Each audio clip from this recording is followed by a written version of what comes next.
Ini Realme 10, harga jualnya mulai dari 2,7 jutaan. Sudah hampir 1 bulan ya, tanggal 19 November kemarin saya buat video pertamanya, sekarang di tanggal 17 ya. Jadi anggap saja ini sudah sebulan saya menggunakan HP ini. Dan di video ini saya juga selain membahas HP ini, saya juga akan membagikan pengalaman saya selama menggunakan Realme 10. Apa saja sih kekurangan HP ini dan apakah Realme 10 menjadi smartphone yang layak untuk dibeli? Halo semua, selamat datang di channelku bersama dengan saya AMG. Sebelum saya lanjut ke pembahasan, tiada pernah bosan ya, saya butuh dukungan dari kamu semua, khususnya nih buat kamu yang belum subscribe. Ayo dong subscribe channel ini, lalu aktifkan juga ya bel notifikasinya. Untuk kamu semua menonton, jangan lupa juga menekan tombol like. Langsung saja ke pembahasannya. Yang pertama sudah pasti dari sisi desain. Finishing gloss yang dihadirkan mampu membuat back cover HP ini terlihat seperti kaca, tapi ini plastik. Finishing unit saya ini namanya Clash White yang akan menimbulkan gradasi warna yang ditaburi butiran-butiran bercahaya. Realme menyebutnya light particle. Jika ingin warna lain, ada Rust Black. Saat digunakan, HP ini masih terasa solid. Ukuran juga termasuk compact. Apalagi ketebalannya ini hanya 7,9 mm. Masih nyaman saat saya gunakan HP ini dalam waktu yang lama. Mengenai interface-nya, HP ini hanya membawa satu buah speaker, tapi itu bukan menjadi kekurangan ya buat saya. Kekurangan HP ini kalau menurut saya itu selama penggunaan pada interval volumenya, khususnya di 90 ke 100 itu kayak intervalnya terlalu jauh.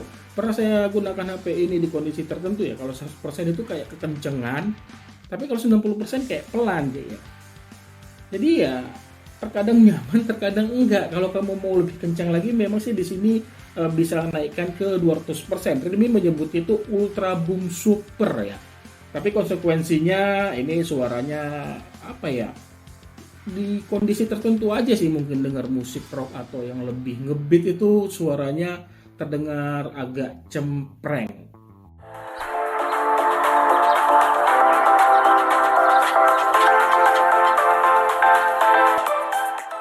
Di sisi layar, Realme 10 sudah terlihat kekinian dengan model Whole Punch Notch. Walau hanya membawa layar seluas 6,4 inch ya, tapi ini tampilannya masih terlihat lapang loh. Perpaduan panel Super AMOLED, refresh rate 90Hz, dan resolusi Full HD+, benar-benar memberikan kenyamanan visual saat saya menikmati konten apapun dalam waktu yang lama.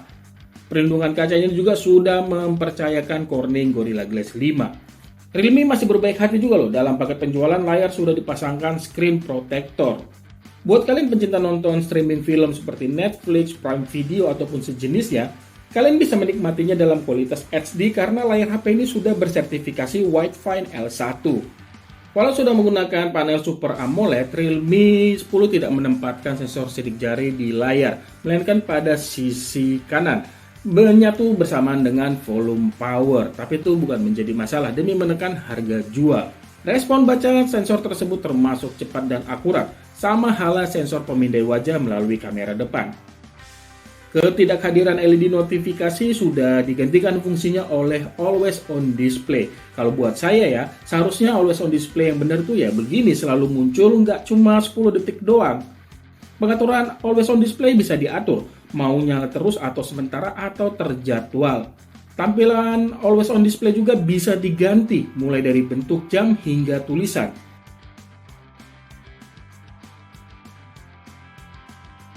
Jadi mengenai desain dan layar Realme 10, jujur saya puas. Pindah ke bagian kamera. Di bagian belakang ada dua buah kamera beresolusi 50 megapiksel ditemani lensa depth beresolusi 2 megapiksel. Kamera depannya beresolusi 16 megapiksel. Fitur kamera yang di bawah saya suka karena ya banyak. Mulai dari mode night dan timelapse yang bisa digunakan pada kamera depan dan belakang. Lalu ada juga mode pro dengan pilihan yang lengkap. Nah, ada juga satu fitur yang sangat-sangat jarang ditemukan pada HP dari brand lain di kelas yang sama, yaitu perekaman video dual view. Untuk hasil foto dari kameranya, ya ini saya suka ya, tergolong bagus dengan detailnya, terbilang oke dengan warna khas HP-HP Realme yang terlihat cerah, dengan saturasi warnanya itu ya gonjreng atau sedikit lebih tinggi dari warna asli objek foto. Tips dari saya sebelum memotret, jangan lupa matikan HDR yang selalu posisi auto saat buka kamera.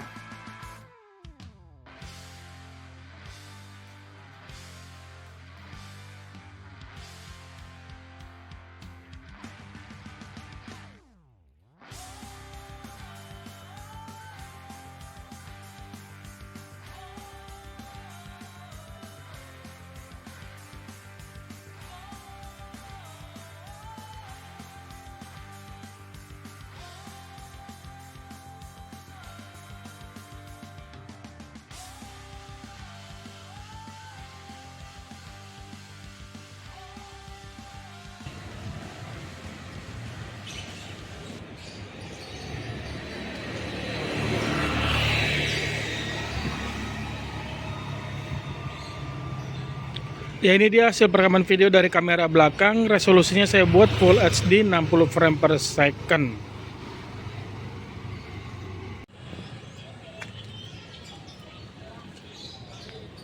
Ini perekaman video dari kamera depan ya, resolusinya Full HD 30 frame per second. Beda kalau dari kamera belakang, dia Full HD-nya bisa 60 frame per second. Nah, sebelum rekam video, kamu itu bisa mengaktifkan yang namanya beauty dan efek lainnya ya, filter istilahnya. Tapi ya itu ketika diaktifkan perekaman videonya baik dari kamera belakang maupun kamera depan mentok 720p ataupun HD saja.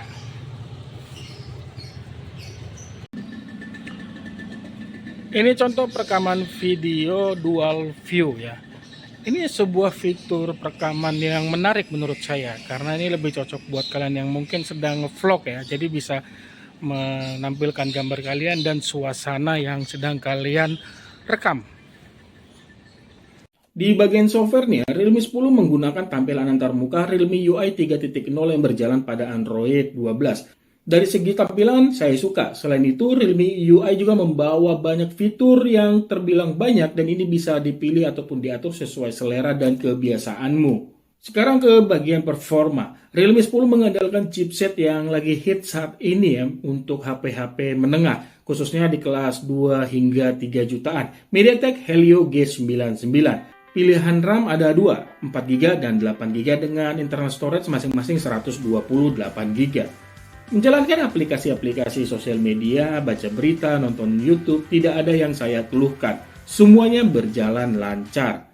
Dikarenakan unit saya ini RAM 4GB, keseringan saat buka aplikasi yang masih ataupun terbilang baru lah ya berjalan pada background, selalu dimulai dari awal, khususnya pada game. Nah, untuk main game sendiri sebenarnya chipset MediaTek Helio G99 ini nggak perlu diragukan lagi ya. Di sini saya coba main Mobile Legends bukan menjadi masalah. Game berjalan lancar pada pengaturan paling tinggi. Tapi saya temukan Realme 10 mulai kewalahan saat saya gunakan main game Apex Legends.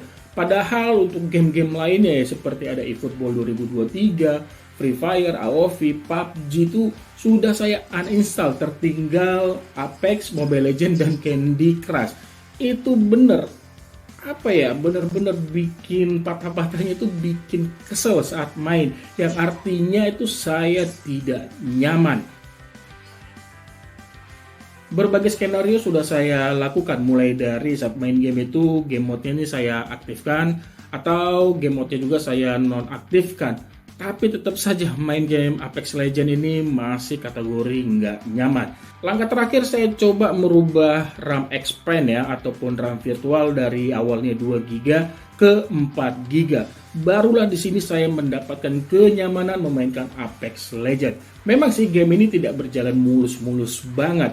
Masih menemukan yang namanya permainan itu sedikit patah-patah. Intinya ya kehadiran RAM expand 4GB ini benar-benar mempengaruhi performa HP ini, khususnya saat saya gunakan main game Apex Legends. Realme 10 membawa daya tahannya ini termasuk bisa diandalkan. Berdasarkan kebiasaan penggunaan saya, baterai berkapasitas 5000 mAh mampu menghasilkan screen on time selama 9 jam. Atau bisa 7 hingga 8 jam jika saya selingi bermain game Mobile Legends dan Apex Legends sekitar 1 hingga 2 jam lebih. Pengisian baterai juga sudah cepat loh, menggunakan Super Full Charge 33 Watt. Membutuhkan waktu 1 jam 9 menit mengisi baterai dari 3 hingga 100%. Secara keseluruhan, berdasarkan penggunaan saya sih masih berani mengatakan kalau Realme 10 ini merupakan HP yang bagus. Apalagi ini sangat cocok ya buat kamu yang ingin mencari HP dengan desain keren dan compact. Ketidakhadiran NFC ya, sebenarnya sih ini masuk kategori kekurangan buat saya ya. Kalau saya menjadikan Realme 10 ini menjadi smartphone utama, dikarenakan saya sudah mempunyai smartphone utama yaitu membawa NFC, jadi ya ketidakhadiran NFC di HP ini bukan menjadi masalah buat saya, tapi tetap masuk poin kekurangan. Sementara dan poin berikutnya ketidakhadiran gyroscope hardware ini sih ya nggak saya pedulikan banget sih ya, karena saya juga nggak terlalu penting buat penggunaan saya sehari-hari. Kesimpulan dari saya sih masih berani mengatakan kalau Realme 10 menjadi smartphone yang layak kok untuk dibeli. Kalau kamu ingin membeli HP ini ya sesuaikan dengan kebutuhanmu. Kalau penggunaanmu santai ya beli RAM 4GB sih tidak masalah. Yang artinya kamu tidak terlalu fokus pada game. Dan sebaliknya kalau kamu memang fokus pada game kayaknya membeli RAM 8GB sudah menjadi hal yang wajib. Menurut saya sih itu. Kalau buat kamu yang ada pendapat lain mengenai Realme 10, boleh ya untuk share di kolom komentar. Terima kasih ya sudah menonton dan mohon maaf bila ada kekurangan di video ini. Like jika kalian suka video ini. Sampai ketemu di video saya selanjutnya. Akhir kata saya pamit. Bye.